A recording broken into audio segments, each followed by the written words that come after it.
Gada balvai izvirzītais objekts Antonijas ielā, manuprāt, ir ievērojams ar savu nepretenciozo iekļaušanos pilsētas ainavā starp īres namiem, ar savu mērogu, ar savu pagalmu izveidojumu, ar savu mūsdienīgo detalizāciju. Tas ir kā Rīgas seno tradīciju labs turpinājums. Jāatzīst, ka arī plānojums un pat ēkas arhitektūra ir ļoti veiksmīga, jo izmantots ārkārtīgi veiksmīgi terases un dažādie līmeņi. Šo objektu noteikti ir jāskata kopā ar abiem pārējiem kompleksā atrodošamies objektiem, tātad viesnīcas rekonstrukciju un izveidoto biroju ēku. Kopumā tas ir labs, tiešām pamanāms, arī tādas pasūtītāja un investora tālredzīgas domas un ideju realizācijas piemērs. Mazstāvu daudz dzīvokļu koka ēka ir jaunbūve un atrodas zaļā kvartālā Baldonas ielā 10. Ēka atrodas pagājušā gadsimta būvētu koka ēka ieskāvumā un atbilst vides mērogam un raksturam. Tā veidota kā apkārtējo vidi raksturojoša kopija bez mūsdienīga arhitektūras pienesuma. Ēkas fasādēs nolasāmas eklektikas pazīmes, koka detaļu veidojumā ir izmantotas dažādu būvperiodu koka detaļas, detaļu kopijas, jaunveidotas detaļu kopijas, neizceļot nevienu no tām. Pēc īpašnieka vārdiem ēka esot energoefektīva un savus 40% lētāka kā analogs mūra ēku paraugs. Pirmā rekonstrukcija pēc būtības notika 2002. gadā. Un pēc tam sekoja laiks, kurā pirmā slimnīcas eksistence, kā slimnīcas eksistence, bija apdraudēta. Un tāpēc man ir īpaši prieks, ka ir atradušies līdzekļi, lai atkal renovētu tos iepriekš jau rekonstruētās telpas. Un tas ir veikts profesionālā līmenī. Un es domāju, ka tas ir ārkārtīgi svētīgs darbs, jo šī slimnīca atrodas pašā pilsētas centrā, līdz ar to ir pieejama visiem cilvēkiem vajadzības gadījumā ar kājām. Un darbs, kas ir padarīts, īpaši fasāžu rekonstrukcijā, ir paveikts ļoti kvalitatīvi. Domāju, to visi ir pamanījuši un priecājas par to. Īpaši arī izgaismojums vakara stundās ir vērtējums ļoti pozitīvi. Tas ir objekts, kuram ir ļoti būtiski pievērst uzmanību un redzēt to, ka var arī savādāk. Citādāk, kā ir ierasts mūsu klasiskajos standarta rāmjos, šīs ielas vidējais platums ir 3,5 metri.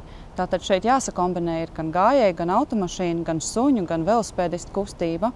Un to ir brīnišķīgi panākuši projektētāji sadarbībā ar Rīgas domas satiksmes departamentu, meklējot netradicionālus risinājumus tādu, kādus neparedz Latvijas valsts ceļu standarti. Eleganti mīs laikiem atbilstoši ielas segumi, kaltais bruģakmens un asfalts. Jā, viennozīmīgi labs piemērs, arī dalītā telpa. Tātad mēs varam parādīt to, ka Rīga var citādāk un Rīga var meklēt netradicionālus risinājumus. Tas ir viens no tādiem retiem infrastruktūras objektiem Rīgā, kurš ir realizēts atbilstoši apkārtējās pilsētas mērogam. Saimniecības ēkas pārbūve par telpām izstāžu mācību vajadzībām, kas ir radīts uz Mākslas akadēmijas vecās saimniecības ēkas bāzes. Es domāju, varētu teikt, ir ļoti izdevies. Atskaitot varbūt dažas lietas, ir saglabāts kaut kādi daži fragmenti no vēsturiskās apbūves. Vienīgais, ko es gribētu teikt, ka varbūt stiklotais pandus ir drusku agresīvs. Autoriem bijusi liela problēma, jo šīs objekts ir redzams no publiskās ārtelpas, un līdz ar to, ziniet, cik ir cilvēki, kas viņu redz, tik arī, protams, ir viedokļi. Ja? Gribētos atzīmēt, ja pa inovācijām runājam, tad inovācijas šeit galvenokārt ir arhitektoniskas drīzāk nekā tīri materiāls vai materiāli ietilpīgs vai energoietilpīgs. Ja? Bet visā visumā es gribētu teikt, ka objekts ir ļoti izdevies, un tas ir viens no labākajiem objektiem, kas mums pēdējā laikā Rīgā ir uzcelts. Traumatoloģijas slimnīcas uzņemšanas nodeļa ir kā jautrs, pamanāms, ambiciozs taurenīts, kas nolaidies uz esošās vecās slimnīcas ķermeņa. Protams, ka viņa ir ļoti pamanāma un vizuāli patīkama. Ja galvenais uzstādījums bija, lai pacienti atrod uzņemšanas nodaļu, tad tas 100% ir izpildīts. Man grūti spriest, vai funkcionāli šī nodaļa ievērojami palīdz slimnīcas darbā. Bet vizuāli viņš ir patīkams, interesants, atraktīvs.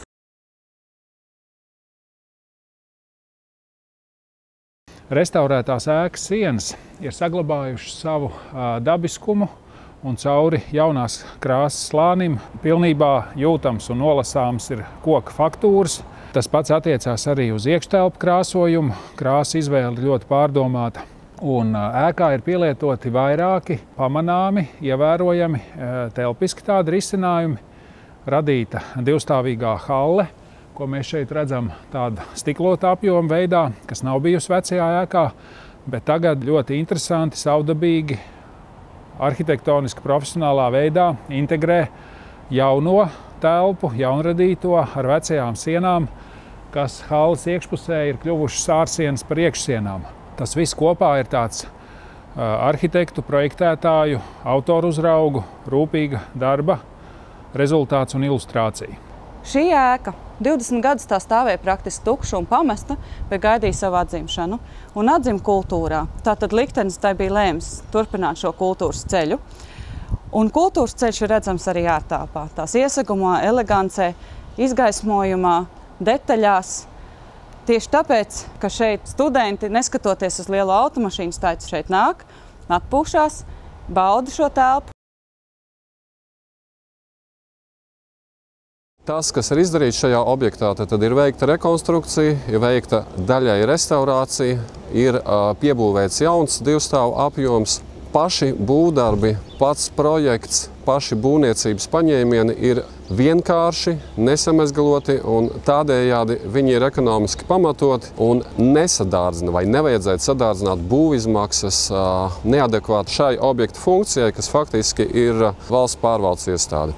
Arhitektam šī gadījumā, manuprāt, ir izdevies veiksmīgi apvienot vēsturisko ēku rekonstrukciju un jaunceļojumu apjomu sajūgumu. Rezultāts kopumā ir ļoti veiksmīgs. Vēsturiskās ēkas daļas ir saglabājušas savu raksturu gan apdares veidā, gan krāsā.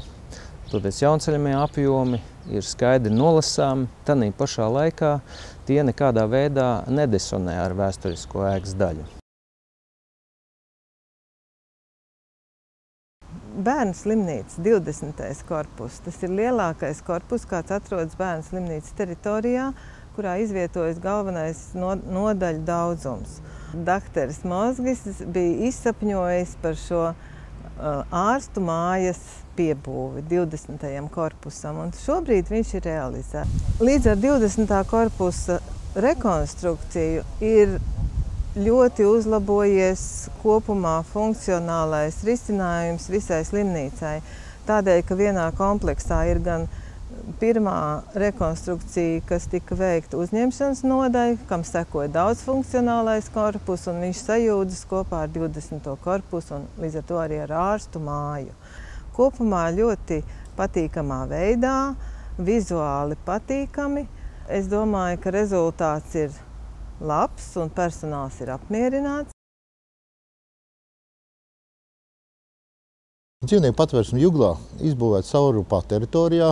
Varētu teikt, jāuzsaka, būtu autoru ieceres tāds pamatotība, novietojot skaļākās zonas pret mežu, tā netraucējot apkārtējiem iedzīvotājiem. Tajā pašā laikā es gribētu teikt, ka pats apjoms par sevi ir sadrumstalots, un līdz ar to viņš ir diezgan neekonomisks. Man liekas, par šo objektu runājot, mēs vairāk varam runāt par ētiskām, morālām un tāda veida kategorijām. Šis objekts ir noteikti vajadzīgs, un mūsu cilvēki ir pieraduši, jau sāk pierast pie šādām lietām, un emocionāli viņš, protams, nes lielu slodzi. Tas gan ir pirmais mēģinājums Latvijā šādai ēkai, jo īstas pieredzes nav, tāpēc iespējams, protams, nākotnē no šīs pieredzes mācīties, un neapšaubām, kā pirmais mēģinājums ļoti veiksmīgs, manuprāt, un ir domāts par atsevišķām detaļām, ne tikai par arhitektūru un fasādi kopumā.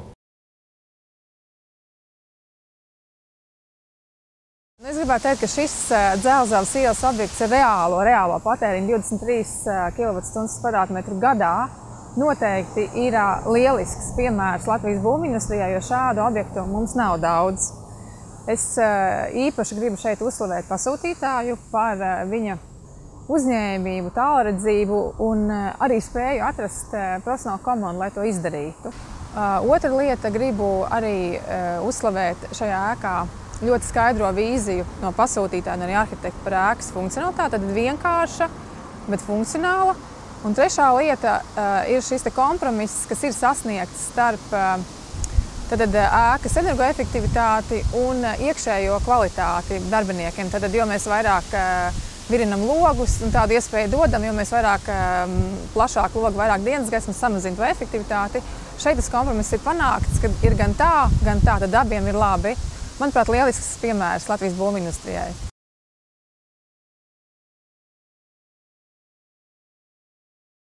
Projektam ir ļoti sarežģīts nosaukums, ļoti tehnisks, krustoju, tramvaja, sliežu ceļa rekonstrukcija, bet īstenībā aiz šī ļoti tehniska un neizteiksmīgā nosaukuma slēpjas kaut kas cits. Tā ir laba vēsts. Laba vēsts Nacionālajiem teatriem, laba vēsts Rīgas pilsētai, laba vēsts gājējiem un arī autobraucējiem. Krustojumam, īstenībā nevis krustojumam, tad tramvaja sliedes pašas par sevi kļūst sekundāras, bet primāri mēs redzam Nacionāla teātra priekštelpu, kurai ir daudz mazu simpatisku detaļu, varbūt gājējiem un neprofesionālim nepamanāmo, bet ļoti, ļoti būtisku, kā piemēram pārējas, vienlīmeņa pārējas, pietiekami platas, lai tur varētu ietilpt vairāki cilvēki un riteņbraucēji un mamiņas ar ratiņiem.